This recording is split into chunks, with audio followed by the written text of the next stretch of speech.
Well, welcome back.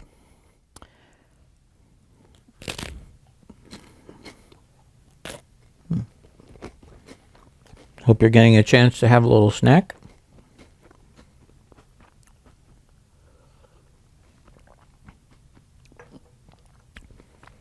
You'll see us through some very interesting things in these stories. Well, don't you think that Aslan should have known that we would need some food? Oh, surely, but I think he's the sort who likes to be asked. What do you think? Chapter 13, An Unexpected Meeting. "Wake up, Diggory, wake up, Fledge," came the voice of Polly. "It has turned into a toffee tree, and it's the loveliest morning." The low, early sunshine was streaming through the wood, and the grass was gray with dew, and the cobwebs were just like silver. Just beside them was a little, very dark wooded tree, about the size of an apple tree. The leaves were whitish and rather papery, like the herb called honesty, and it was loaded with little brown fruits that looked rather like dates. "Hooray," said Diggory, "but I'm going to have a dip first." He rushed through a flowering thicket or two down to the river's edge. Have you ever bathed in a mountain river that is running in shallow cataracts over red and blue and yellow stones with the sun on it? It is as good as the sea, in some ways, almost better. Of course, he'd had to dress again without drying, but it was well worth it. When he came back, Polly went down and had her bath. At least she said that's what she was doing, but we know she wasn't much of a swimmer, and perhaps it was best not to ask too many questions. Fledge visited the river too, but he only stood there in midstream, stooping down for a long drink of water, and then shaking his mane and neighing several times. Polly and Diggory got to work on the toffee tree. The fruit was delicious. Not exactly like toffee, softer for one thing, and juicy, but like fruit which reminded one of toffee. Fledge also made an excellent breakfast himself, and tried one of the toffee fruits and liked it, but said he felt more like grass at that hour of the morning. Then, with some difficulty, the children got on his back, and the second journey began. It was even better than yesterday, partly because everyone was feeling so fresh, and partly because the newly risen sun was at their backs, and of course everything looks nicer when the light is behind you. It was a wonderful ride. The big snowy mountains rose above them in every direction. The valleys far beneath them were so green, and all the streams which tumbled down from the glaciers into the main river were so blue, that it was like flying over gigantic pieces of jewelry. They would have liked this part of the adventure to go on longer than it did, but quite soon they were all sniffing the air and saying, "What is it?" and "Did you smell something?" and "Where is it coming from?" For a heavenly smell, warm and golden, as if from the most delicious fruits and flowers in our world, was coming up to them from somewhere ahead. "It's coming from that valley with the lake in it," said Fledge. "So it is," said Diggory, "and look, there's a green hill at the far end of the lake, and look how blue the water is." "It must be the place," said all three. Fledge came lower and lower in wide circles. The icy peaks rose up higher and higher above. The air came up warmer and sweeter every moment, so sweet that it almost brought tears to your eyes. Fledge was now gliding with his wings spread out motionless on each side, and his hoofs pawing at the ground. The steep green hill was rushing towards them. A moment later he alighted on its slope, a little awkwardly.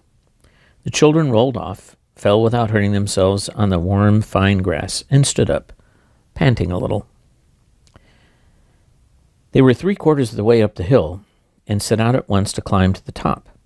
I don't think Fledge could have managed this without his wings to balance him, and to give him the help of a flutter now and then. All round the very top of the hill ran a high wall of green turf. Inside the wall, trees were growing. Their branches hung out over the wall. Their leaves showed not only green, but also blue and silver, when the wind stirred them. When the travelers reached the top, they walked nearly all the way around it. It's outside the green wall before they found the gates. High gates of gold, fast shut, facing due east. Up till now, I think Fledge and Polly had had the idea that they would go in with Diggory, but they thought so no longer. You never saw a place which was so obviously private. You could see at a glance that it belonged to someone else. Only a fool would dream of going in unless he had been sent on some very special business. Diggory himself understood at once that the others wouldn't and couldn't come in with him. He went forward to the gates alone. When he had come close to them, he saw words written on the gold with silver letters, something like this: "Come in by the gold gates, or not at all. Take of my fruit for others, or forbear. For those who steal, or those who climb my wall, shall find their heart's desire, and find despair." "Take my fruit for others," said Diggory to himself. "Well, that's what I'm going to do. It means I mustn't eat any myself, I suppose. I don't know what all this jaw is about that last line. Come in by the gold gates. Well, who'd want to climb a wall if you could get in by a gate? But how do the gates open?"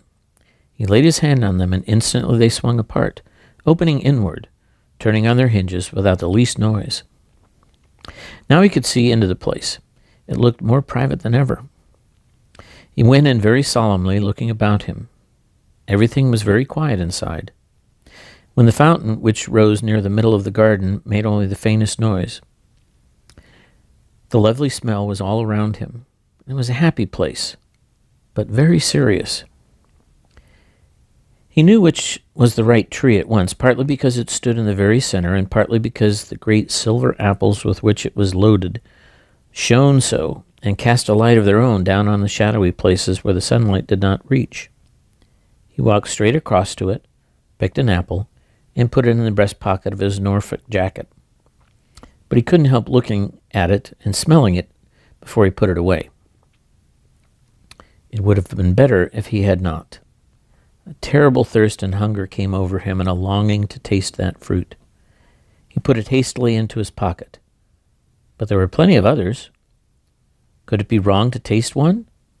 After all, he thought, the notice on the gate might not be exactly an order.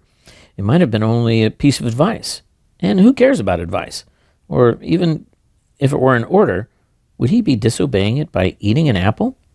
He had already obeyed the part about taking one for others. While he was thinking of all of this, he happened to look up through the branches toward the top of the tree. There on a branch above his head, a wonderful bird was roosting. I say roosting because it seemed almost asleep, perhaps not quite. The tiniest slit of one eye was open. It was larger than an eagle, its breast saffron, its head crested with scarlet, and its tail purple.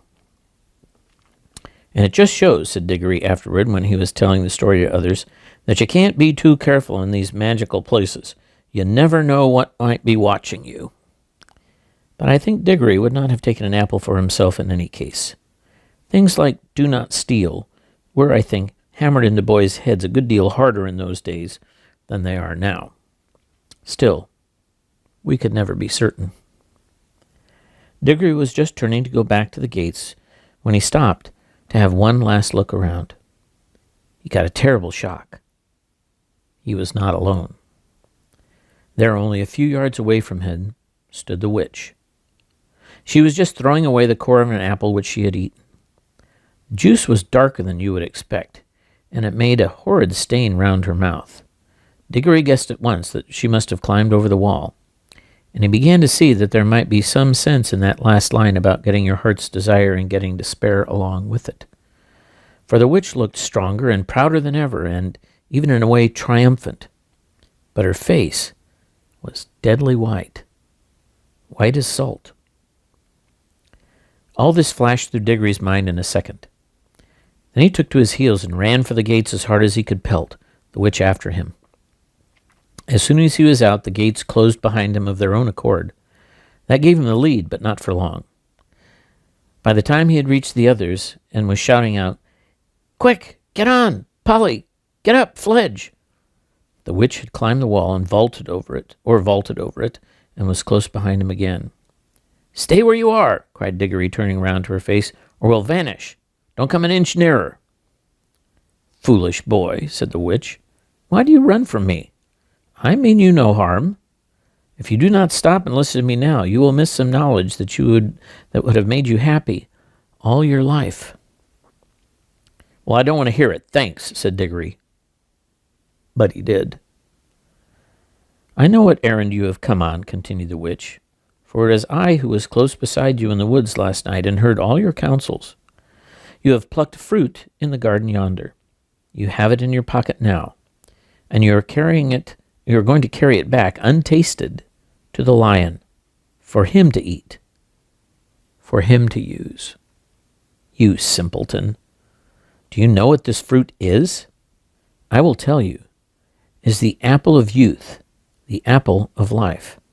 I know, for I have tasted it, and I feel already such changes in myself that I know I shall never grow old or die. Eat it, boy, eat it, and you and I will both live forever and be king and queen of this whole world, or of your world if we decide to go back there." "No, thanks," said Diggory. "I don't know that I care much about living on and on after everyone I know is dead. I'd rather live an ordinary time and die and go to heaven."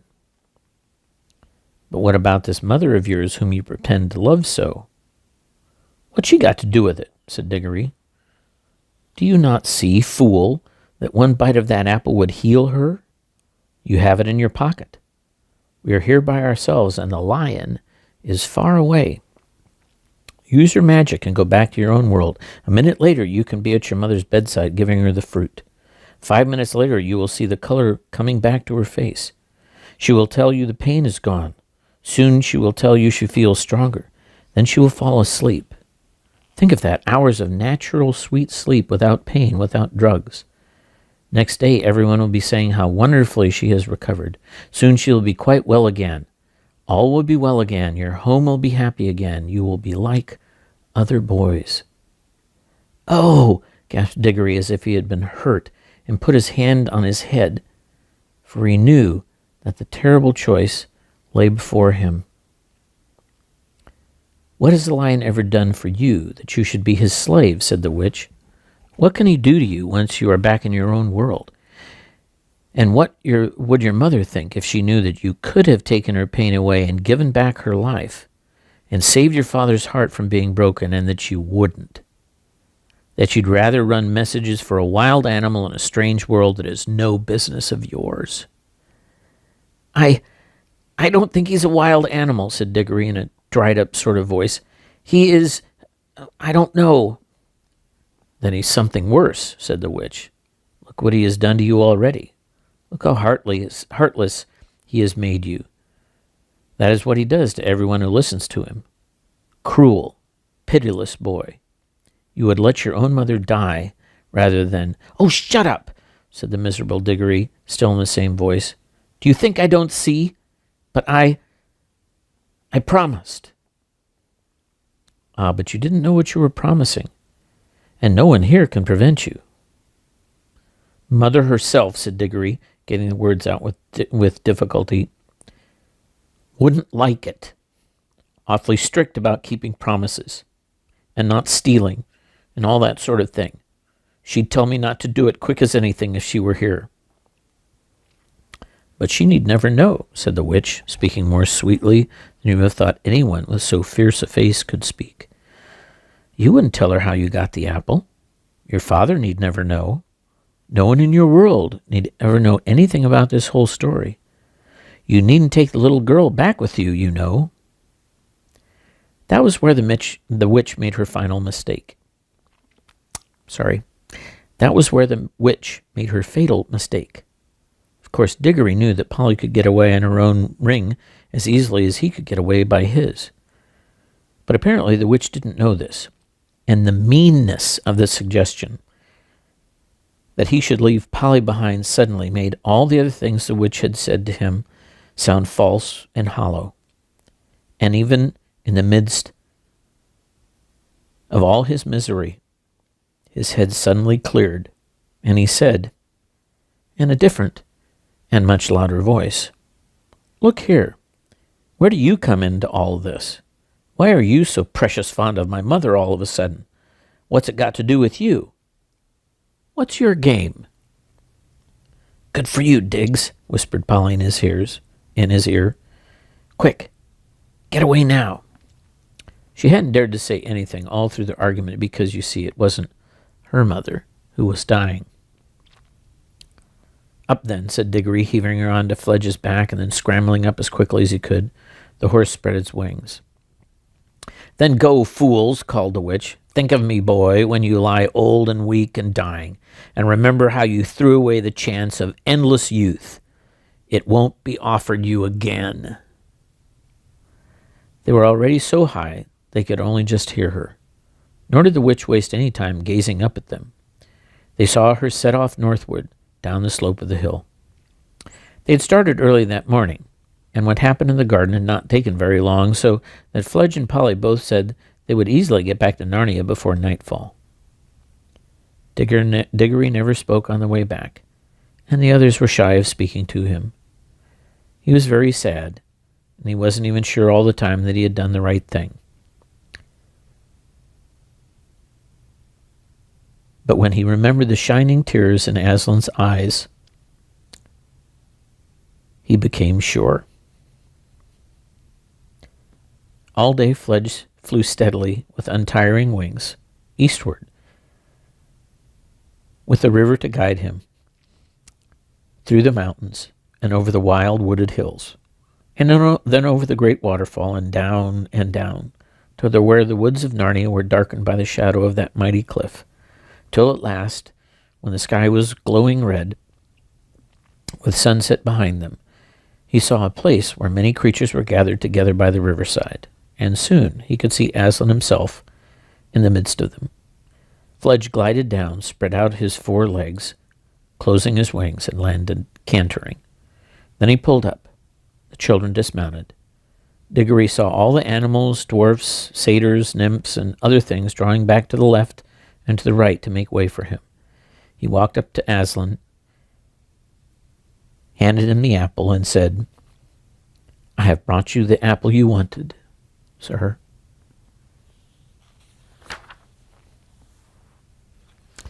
That's the end of chapter 13. And we shall find out tomorrow what came of Diggory's obedience. Have a good night.